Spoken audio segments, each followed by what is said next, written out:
बहुत धन्यवाद हार्दिक देती हूँ। धन्यवाद आदरणीय सीएम खट्टर साहब को। उन्होंने बहुत एक अच्छी न्यूज़ दी है।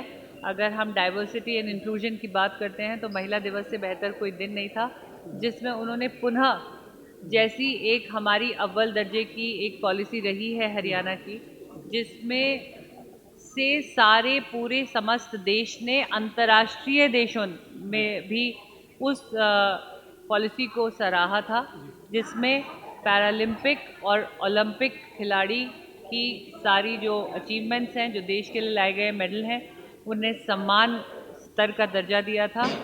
पीछे एक नोटिस निकला था जिसके अंदर कहीं ना कहीं वो बराबरी हिल गई थी।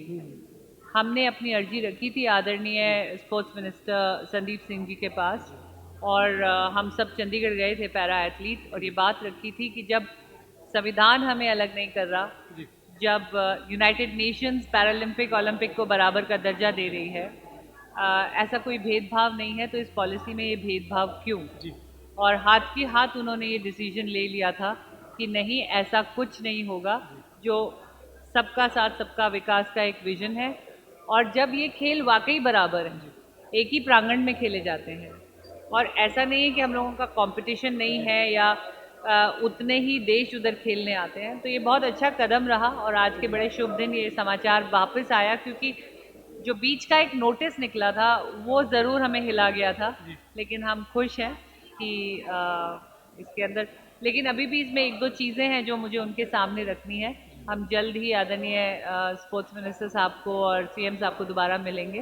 कुछ प्रावधान हैं जैसे ग्रेडेशन के ऐड होने हैं, या उम्र का जो उन्होंने दिया है उसमें पुरानी वाली में अभी जो नई निकली है उसमें क्या प्रावधान बदली होंगे, क्या अनाउंसमेंट उसमें आगे रहेगी, उसकी चर्चा अभी बाकी है। देखिए, मैं समझती हूँ कि जीवन एक बहुत अमूल्य एक तोहफा है ऊपर वाले का, और हमारा फ़र्ज़ बनता है कि हमारे अंदर बसती आत्मा को इस शरीर में रखकर हम उसको नर्चर करें। मेरी खुद की कविता की कुछ पंक्तियाँ हैं कि कदमों को रुकना मंजूर न था, कदमों को रुकना मंजूर न था, राहें और भी तो है, तय तो करना है तो क्यों न हंसकर, ये ज़िंदगी एक सफ़र ही तो है।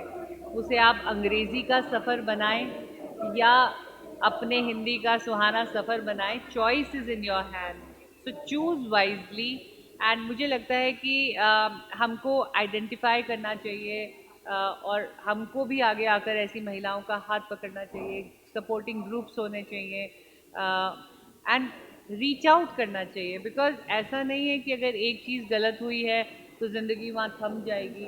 हम सब अब इतने बड़े पैंडेमिक से गुजरे हैं, बहुत से लोगों ने बहुत से सेटबैक्स लिए हैं। मैं खुद अपने जीवन में एक दिन चलती थी और ब्यूटी कॉन्टेस्ट जीती थी, और उसी साल के अंतर्गत छाती का पूरा निचला हिस्सा चला गया। लेकिन हमको सहजता से, अपनी आत्मविश्वास से, ऐसा नहीं है कि हम किसी भी मुश्किल को पार न कर सकें। और मेंटल वेलनेस पे हमें बहुत ध्यान देना है।